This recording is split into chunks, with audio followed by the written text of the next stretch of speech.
pecados.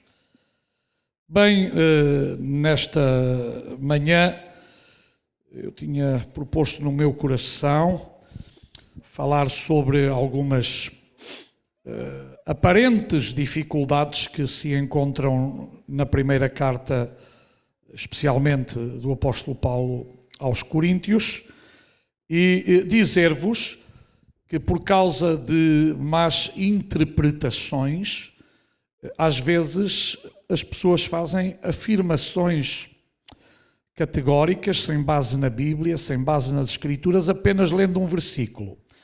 E eu vou dar agora aqui um exemplozinho. Por exemplo, suponhamos que eu estou a falar com o irmão João Ludovico. Estamos os dois a falar e passa alguém e apenas ouve uma expressão minha ou dele: vamos matá-las.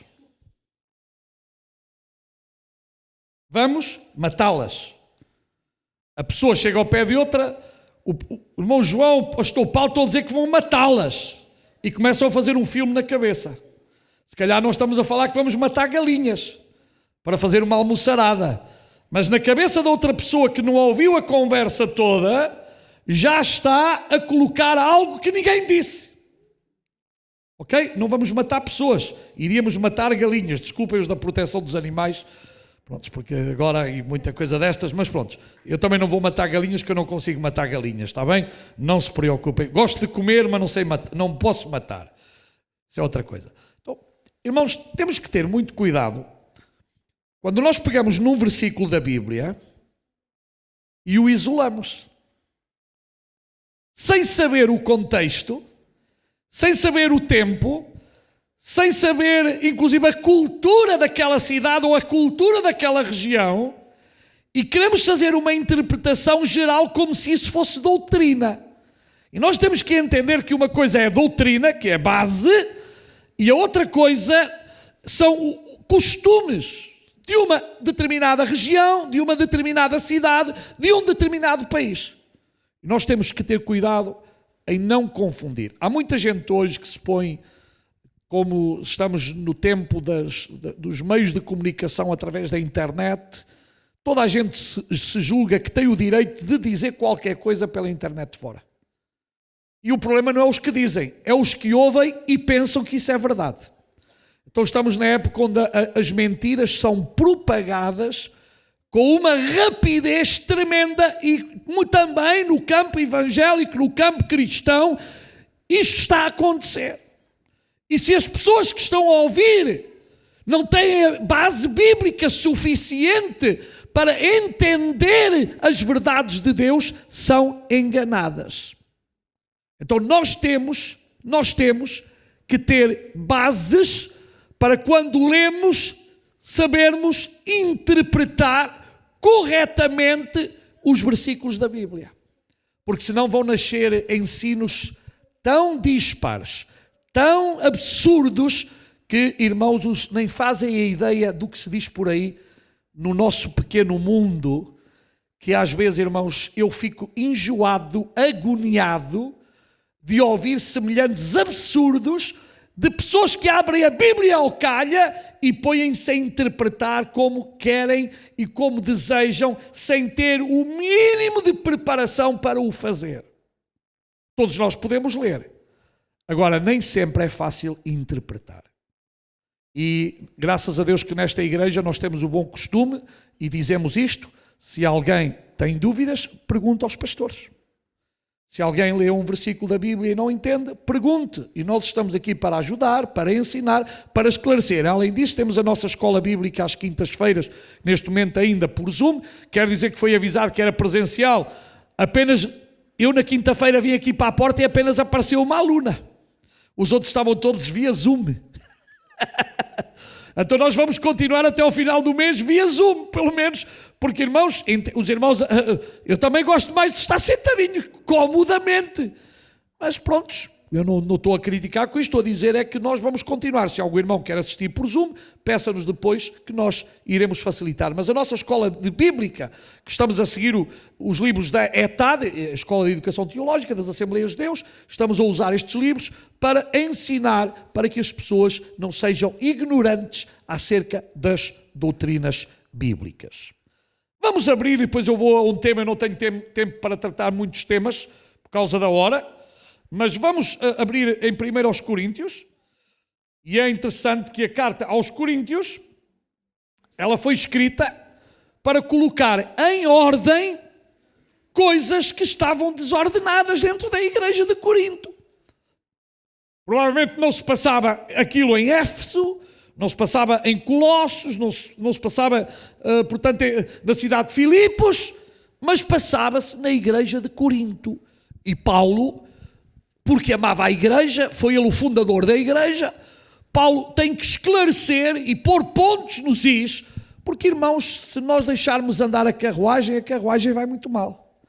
Nós às vezes temos necessidade de parar, ver como vão as nossas vidas, ver como vai a congregação, ver como vai a igreja, apesar que eu quero dizer aqui uma coisa muito clara, não há igrejas perfeitas.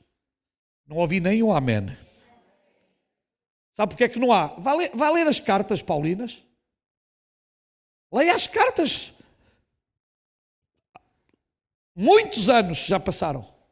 Vocês encontram uma igreja perfeita? O único que é perfeito é Jesus.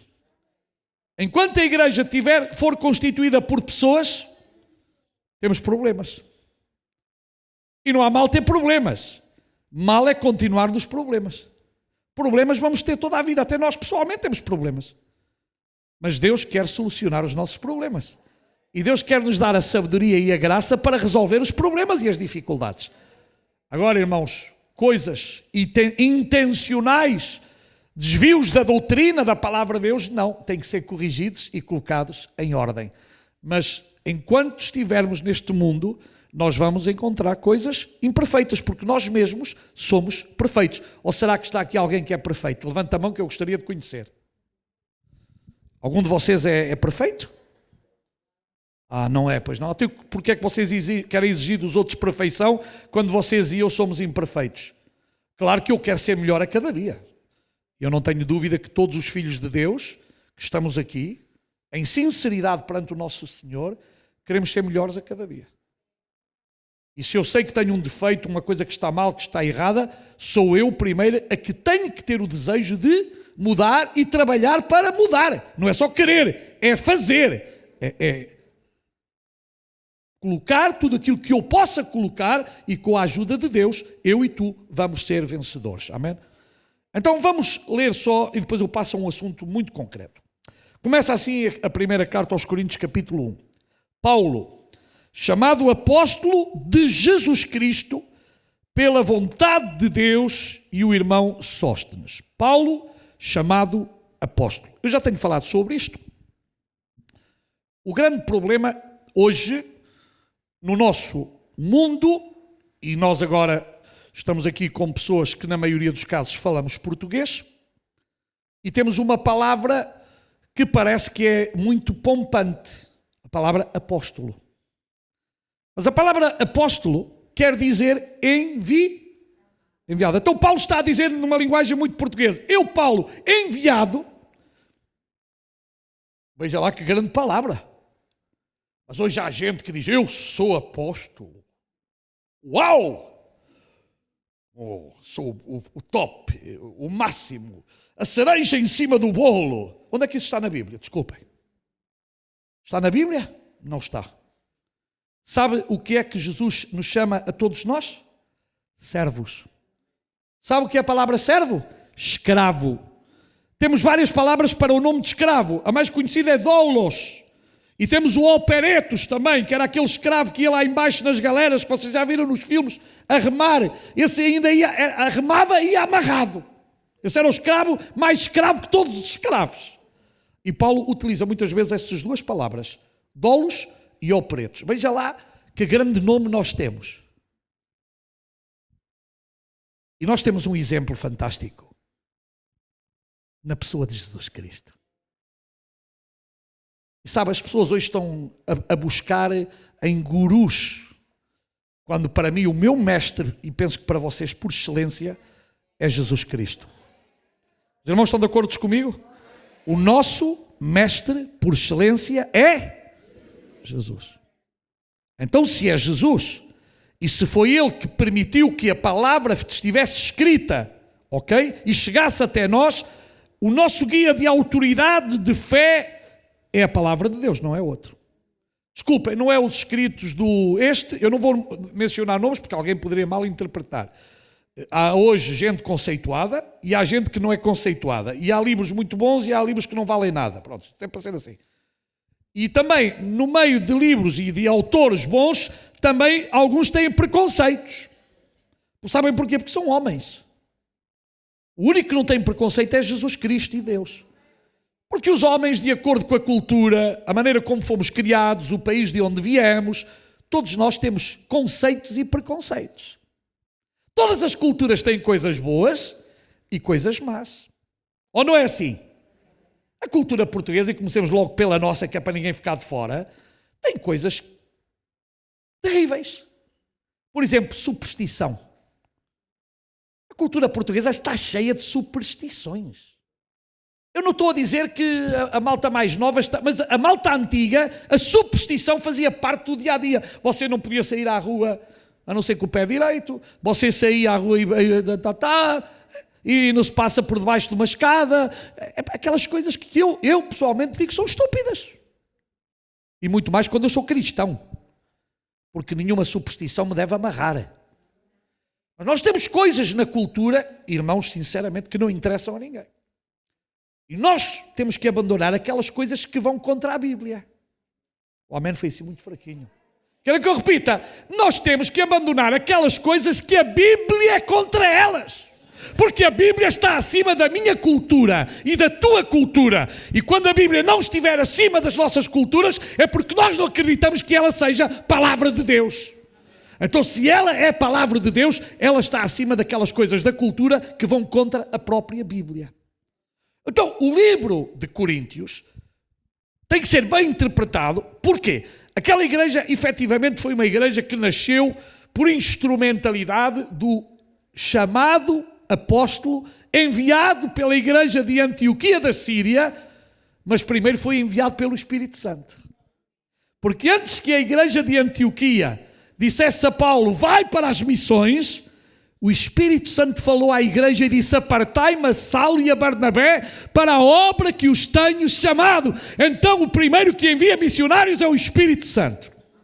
O primeiro que dá dons aos homens é o Espírito Santo. O primeiro que capacita é o Espírito Santo. Então, irmãos, cuidado quando nós pensamos que é pela nossa capacidade intelectual que as coisas acontecem. As coisas no mundo espiritual, no mundo sobrenatural, acontecem por causa do Espírito de Deus.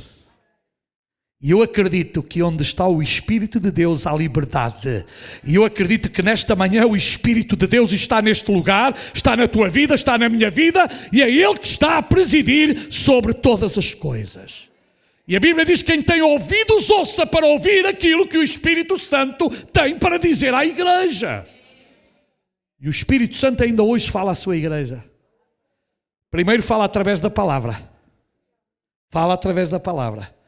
Pode falar através de sonhos, pode falar através de uma profecia, mas nada do que for falado vai contradizer a Bíblia, a palavra de Deus. Nada, nem ninguém pode contradizer esta palavra. Então, o que eu quero chamar aqui a atenção é que não há ministérios superiores nem ministérios inferiores. Simplesmente os ministérios foram dados por Deus. E voltam para Deus. E servem para a edificação do corpo de Cristo e não para proveito próprio. Estão todos aqui? Nenhum ministério é para proveito próprio. É para abençoar e ajudar todos os outros.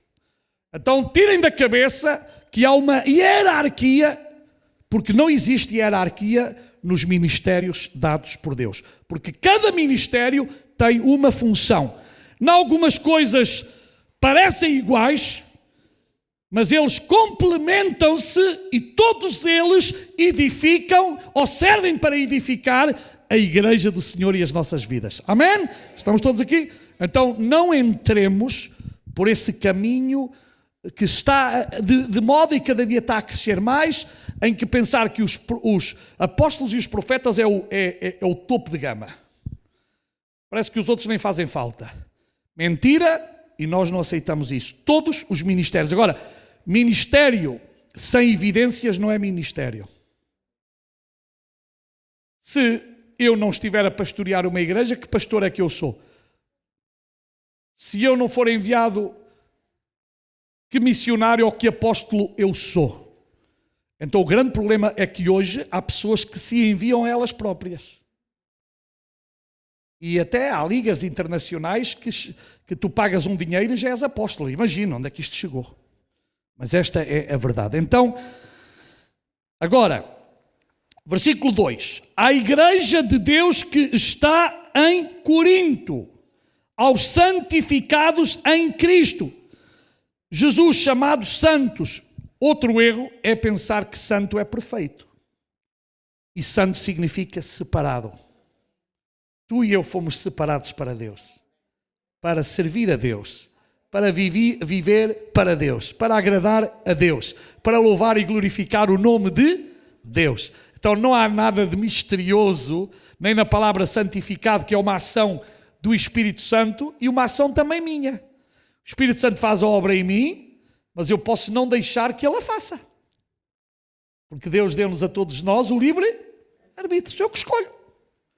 Deus pode querer fazer uma obra em mim e eu recusar em fazer essa obra. Os irmãos lembram-se, desde a Bíblia temos exemplos. Jonas, o que é que Deus lhe disse? Vai à grande cidade de Nínive. Eu não estou a ler, mas estou a citar a palavra de Deus. Para alguém que diga, o pastor hoje não abriu a Bíblia. Já abri. Mas para não perder tempo, vai à grande cidade de Nínive. E Jonas? Foi? Ai não. Sabe para onde é que ele foi? Muito perto de onde eu estive o outro dia. Foi ali entre a zona do Elva e Cádiz. Ele queria férias. Mas não era só porque ele queria férias. É que ele tinha medo. Porque os habitantes de Nínive eram mesmo maus. E sabe, eu faria o mesmo. Há gente que diz, eu não faria. Eu faria o mesmo. Se Deus me dissesse, vai ali, e eu sabia que ao chegar me podiam cortar o pescoço, vocês acham que eu ia? Nem vocês iam. E eu admiro aquelas pessoas que vão. Eu estive numa reunião há 3 anos, até os nossos irmãos estavam, onde havia irmãs missionárias que estavam já a trabalhar nos países árabes e ninguém podia falar, nada, nem tirar fotografias, nada, absolutamente nada, porque a vida delas está em risco. Nós neste momento temos irmãos nossos na fé no Afeganistão, muitos, que andam à procura deles para os matar. Esta é uma realidade, irmãos. Não é fácil, não é só lá. Há vários países, Somália, etc. Muitos países. Isto é um problema. Irmãos, eu acredito que se eles estão lá, têm valor. Agora, há muita gente que diz, eu também, mas depois na hora da verdade, é um pouco como Pedro. Senhor, eu até à morte. Mas logo a seguir, Pedro, você era aquele que andava ali com o mestre. Eu não. 3 vezes, até que o galo cantou. E ele lembrou-se que o mestre lhe tinha dito, Pedro, antes que o galo cante 3 vezes, tu me vais negar. E aí Pedro ficou tão triste. Porque Pedro é o valente, não é? E às vezes nós somos assim, pomos o peitinho de fora. Eu sou maior. Não és nada o maior, se a graça de Deus não estiver em ti e em mim. O que é que nós somos? Que Deus nos ajude, irmãos. Que Deus nos ajude. Então é a obra do Espírito Santo, a santificação, e a obra em tu desejares ser santificado. Fugindo do mal, fazendo a vontade de Deus, consagrando-te ao Senhor, porque isto Deus não obriga ninguém. A consagração vem da minha parte. É assim ou não é? Deus quer, mas Deus não obriga. Deus quer que eu não faça certas e determinadas coisas, mas a verdade é que às vezes eu faço-as e não devia fazer. Então está em mim não fazer, está em mim fugir daquilo que me vai prejudicar espiritualmente. Mas agora vou ao assunto, digamos assim, em causa, porque eu não tenho tempo, como já disse, para falar de todos os assuntos, e este é um assunto que, infelizmente, no domingo passado, quando nós estávamos aqui no culto, em direto, nós não, eu não estava, sabem, eu estive em Grândola e depois estive em Leiria, em 2 cultos, e não pude estar aqui. Mas houve um fulano qualquer que, por causa de uma mulher estar a pregar, pôs lá coisas no Facebook, pôs lá coisas em direto, não é? Porque dizia que a mulher é proveniente da serpente. Imagina a estupidez desse indivíduo, que acha que a mulher vem da serpente, mas esquece que a mulher foi criação de Deus, igual que o homem, não é? Mas pronto, há gente com preconceitos terríveis, especialmente em relação às mulheres. Em relação às mulheres. E eu gostava que agora vocês abrissem, primeiro aos Coríntios, capítulo 14, 34 a 36. Eu só vou falar mais deste assunto, era para falar de muitos outros, mas é o culto de ceia, temos que fazer uma apresentação, etc. Então, tudo isto vai dificultar. Mas vamos ler a palavra do Senhor.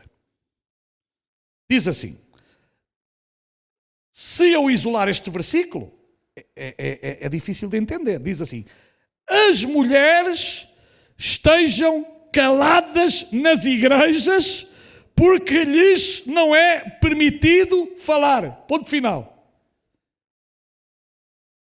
Não é um ponto final, está lá. Eu estou a dizer. Os irmãos já vejam que uma pessoa que não tenha base na Bíblia lê só isto e o que vai fazer às mulheres é terrível?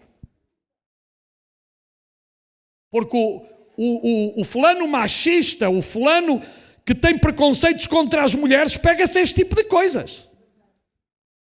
E logo inventa uma doutrina que não está na Bíblia. Mas vamos ler com atenção e depois eu vou explicar.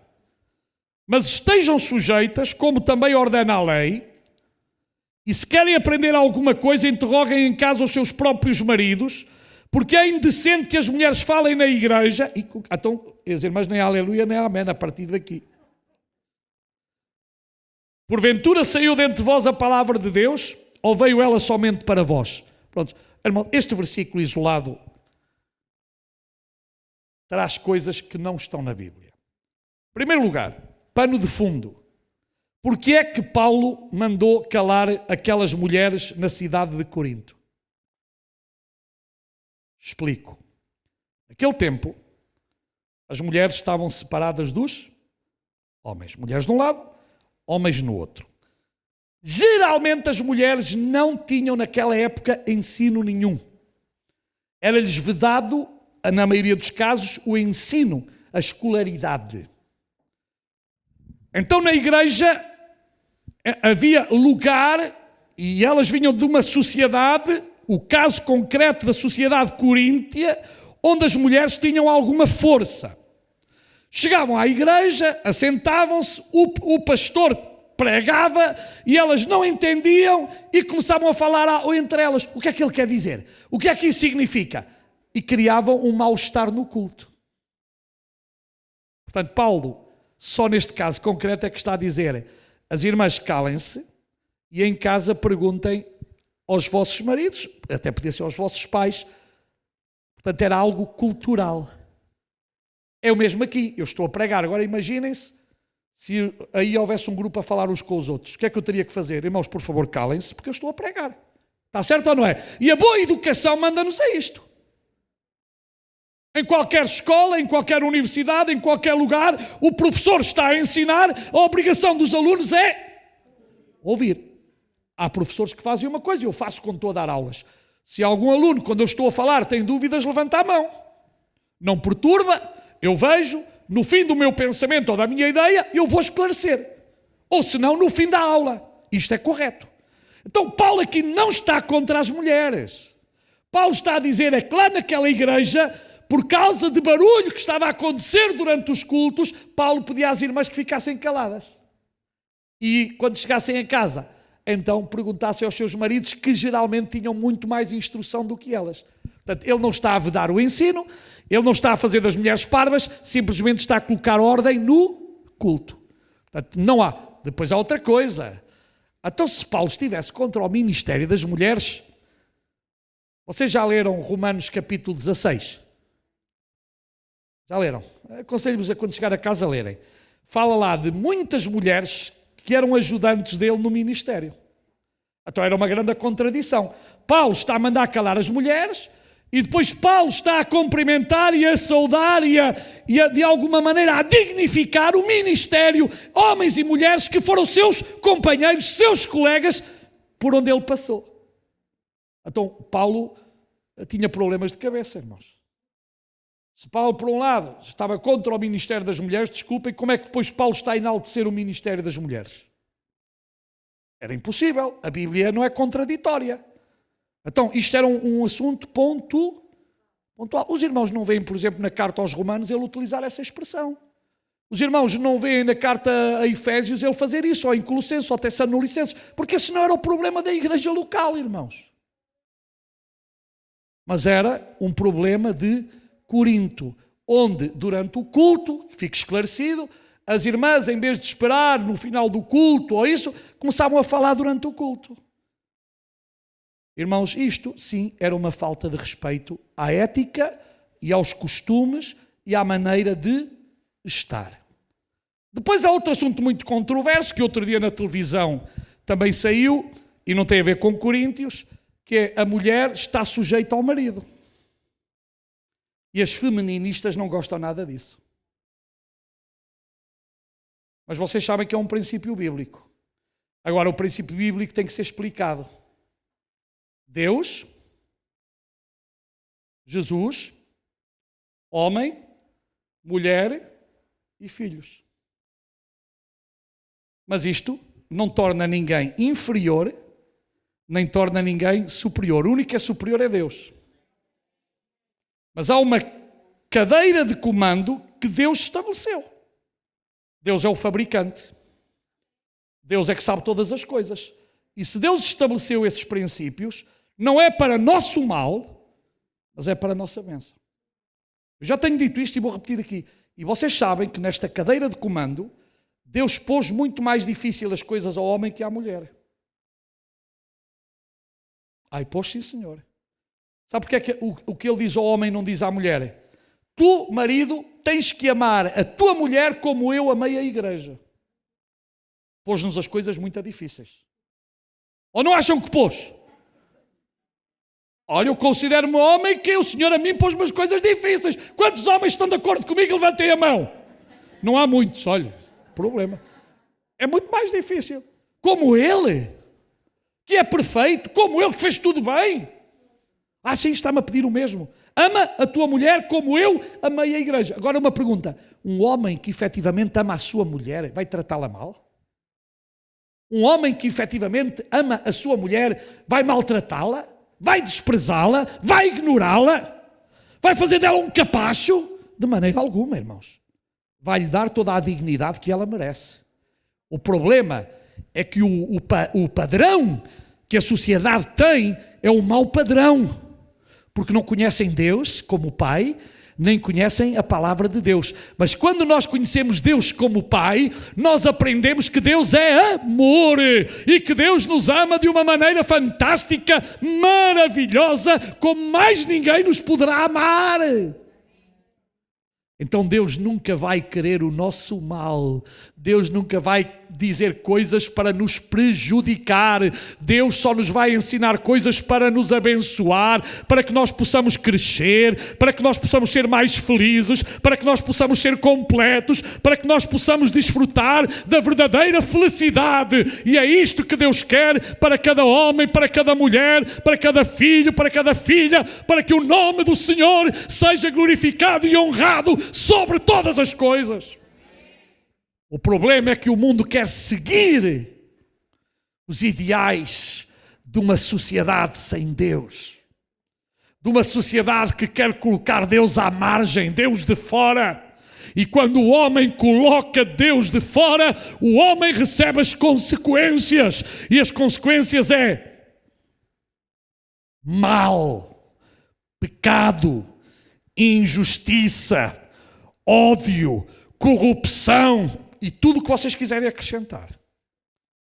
Mas quando nós colocamos Deus no centro das nossas vidas e dos nossos lares, então a paz que excede todo o entendimento, ela permanecerá nos nossos corações. E poderemos dizer como o salmista: em paz me deitarei e dormirei, porque só tu, Senhor, me fazes descansar em segurança. A nossa sociedade jaz no maligno. Estão colocando Deus de parte, têm fabricado deuses para si e querem que esses deuses com tantos nomes e apelidos dominem a vida dos seres humanos, e o homem sem Deus sempre será um ser infeliz, sempre será um ser incompleto, porque te abates, ó minha alma. Era a experiência de Davi. E ele podia chegar a uma conclusão: espera em Deus. Entrega o teu caminho ao Senhor. Confia nele. E Ele tudo fará. Então, meus irmãos e minhas irmãs, a Bíblia não está contra o ministério das mulheres. Eu dou graças a Deus pelas mulheres desta igreja. E só quem não tem olhos para ver é que não vê. Que Deus continue-vos a abençoar. Vocês são uma bênção na AD Almada. Continuem a ser bênção. Amém? Mas não se esqueçam que há uma ordem estabelecida por Deus, que não é burocrática, é espiritual. Aqui ninguém é superior, mas também ninguém é inferior. A salvação é tanto para homens como para mulheres, para judeus ou gentios, para escravos ou livres, porque todos somos um em Cristo Jesus. Amém? E se há alguém que valorizou a mulher e continua a valorizar, é o cristianismo. Não há, desculpem, não há no mundo nada que valorize tanto as mulheres como a palavra de Deus. Irmãos, não há. Foi a palavra de Deus que trouxe vida às mulheres, irmãos. E a palavra de Deus não é algo cultural, é algo que são leis de Deus para serem obedecidas. Então, claro que as mulheres devem estar sujeitas ao seu pai, ao seu marido, consoante, mas não é uma obediência cega. Se a mim alguém me disser que o seu marido lhe põe a mão em cima, sabe o que é que eu digo? Vá, denuncie o seu marido. Homem que é homem não tem o direito de bater na sua esposa, desculpe. E sabe, se eu souber que um homem toca na sua esposa, diga-me a mim que eu trato do assunto. Não lhe vou apertar os colarinhos. Vou à autoridade. Porque isso é errado, irmãos. Homem que é homem, ama e respeita a sua mulher. Homem que toca na sua mulher, já seja verbalmente, já seja fisicamente, desculpe, cristão não é de certeza. E se é nascido de novo, acho que também não. O amém na coisa é muito fraco. Quero ver os homens a dizer amém, não é tantas mulheres. É lamentável que algum homem, nem que seja só de boca, diga, eu faço isto, eu faço aquilo. Quando tu fizeres isso, já perdeste tudo. Mas também há mulheres que também...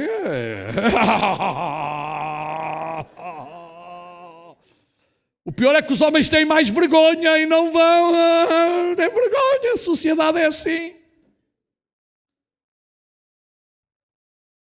E isso é a última coisa que tem que acontecer, porque quando acontecer isso, já se perdeu tudo num lar. Está tudo perdido, desculpem.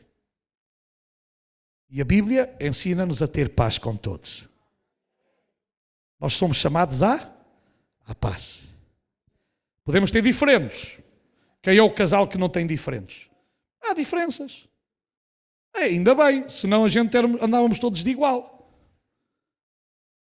As mulheres têm um gosto, os maridos podem ter outro gosto, mas temos que saber conviver e respeitar as diferenças uns dos outros. Amém? Tantas vezes, se calhar, eu não gosto desta camisa e a minha mulher hoje obrigou-me a trazê-la.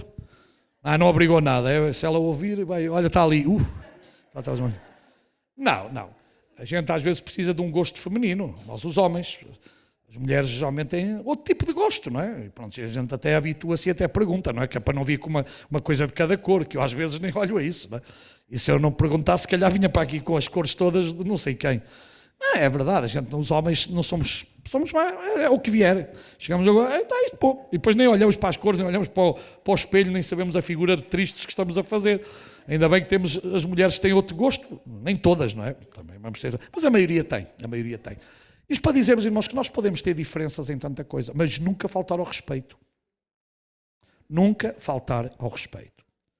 Então, irmãos, biblicamente a mulher tem ministério. Quando a Bíblia diz que Deus deu uns, esse uns não é masculino. No grego não é masculino, é indefinido. Pode ser masculino ou feminino. O problema é os olhos que lê. Como querem interpretar. Portanto, a Bíblia diz que Deus dá, e Deus dá. E quando Deus dá, ninguém discute. Você pode discutir com Deus o que Ele dá. Você pode discutir com uma pessoa igual a você. Agora, você com Deus não pode discutir. Porque Deus está acima de todos nós. E uma coisa, você gosta ou não gosta, quando Deus dá, já deu. Deus não está tão preocupado que você goste. Mas Deus ama-o e preocupa-se consigo. E quando Ele dá é para seu bem. Você pode não entender, isso é outra coisa. Eu posso não entender, isso é outra coisa. Mas Deus dá para bem da igreja.